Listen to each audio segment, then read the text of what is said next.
नमस्कार, the truth के इस अंक में मैं प्रीति पांडे अपने सभी दर्शकों का बहुत स्वागत करती हूँ। आपको याद होगा दोस्तों, बीते दिनों हमने एक महिला प्रवक्ता की रिपोर्ट आपको दिखाई थी।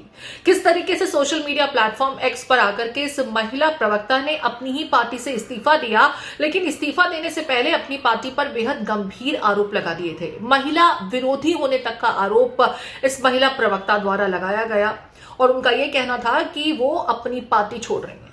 लेकिन बात यही खत्म नहीं हो रही है। भले ही पार्टी की तरफ से इस महिला प्रवक्ता को लेकर के खुल करके कुछ भी ना कहा जा रहा हो, लेकिन पार्टी से इस्तीफा देने के बावजूद, सोशल मीडिया पर इसका ऐलान करने के बावजूद ये महिला शांत नहीं बैठी है। इन्होंने बाकायदा अब उन लोगों की कलई खोलना शुरू कर दिया है जिनके चलते उन्होंने पार्टी से कथित तौर पर इस्तीफा दिया।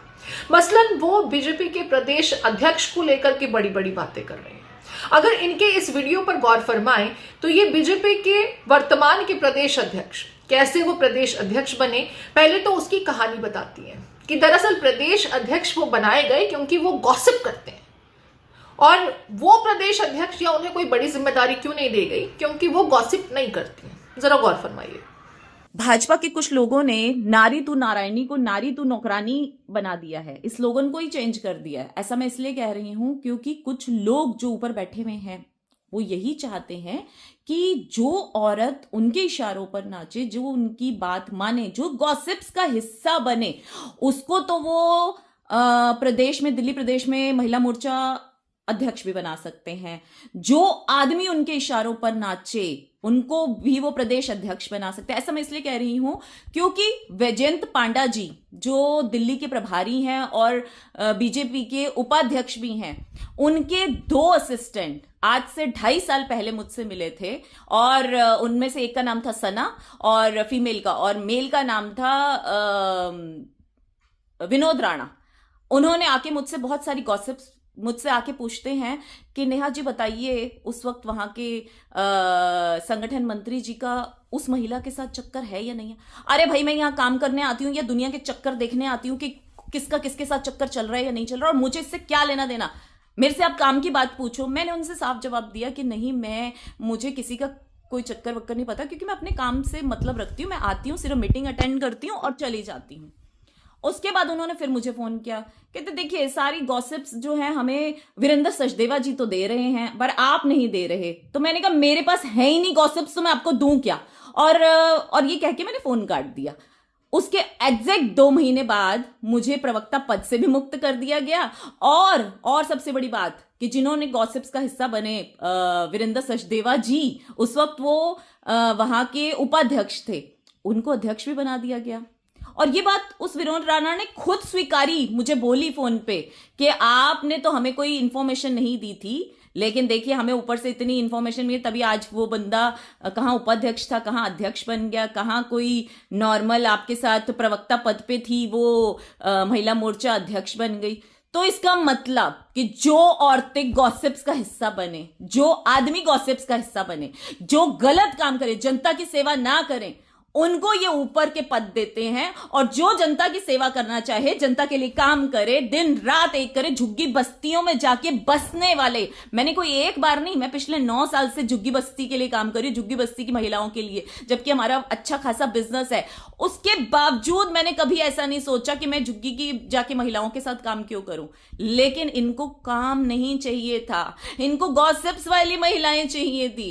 इन्होंने देखा ये क्या बात है, वैजयंत पांडा जी के पीएस ने कहा ये क्या है, ये तो बेकार मतलब औरत है, ये तो सिर्फ काम काम काम, और जहां पैसा लगाना हो बस पैसा लगाते, राजनीति तो इसको आती ही नहीं। और आज भी ये लोग यही बोलते हैं कि इसको राजनीति तो आती ही नहीं। भैया अगर ऐसी इतनी ओझी और घटिया राजनीति होती है तो मैं सच में, मुझे राजनीति नहीं आती। मैं सोशल वर्कर ही अच्छी हूं, लेकिन मैं इतना कहना चाहूंगी, एक औरत का अपमान आपने किया है ना, तो दिल से ये बद्दुआ है। मैं इस वक्त सेल्फी, मतलब मेरी ये हालत कि मैं इतनी टॉर्चर मेंटली हो चुकी हूं कि हार के मुझे ये सब बोलना पड़ रहा है। नेहा शालिनी दुआ दत्ता का ये वीडियो तो आपने देख लिया। हालांकि ये कोई पहला वीडियो नहीं है जो हम आपको दिखा रहे हैं, और किस तरीके से नेहा शालिनी अपनी ही पार्टी के लोगों की बखिया उधेड़ती नजर आ रही है। अब देखिए, क्योंकि दिल्ली में चुनाव नजदीक है, 5 फरवरी को दिल्ली में वोटिंग होनी है, बीजेपी के जो कैंडिडेट्स हैं उनको लेकर के भी उन्होंने सोशल मीडिया पर मोर्चा खोल दिया है। लोगों से सीधे सीधे नाम लेकर के अपील कर रही है कि कम से कम इस तरह के बरसाती मेंढकों को वोट मत कीजिए जो चुनाव से कुछ समय पहले अचानक निकल आते हैं। जरा सुनिए।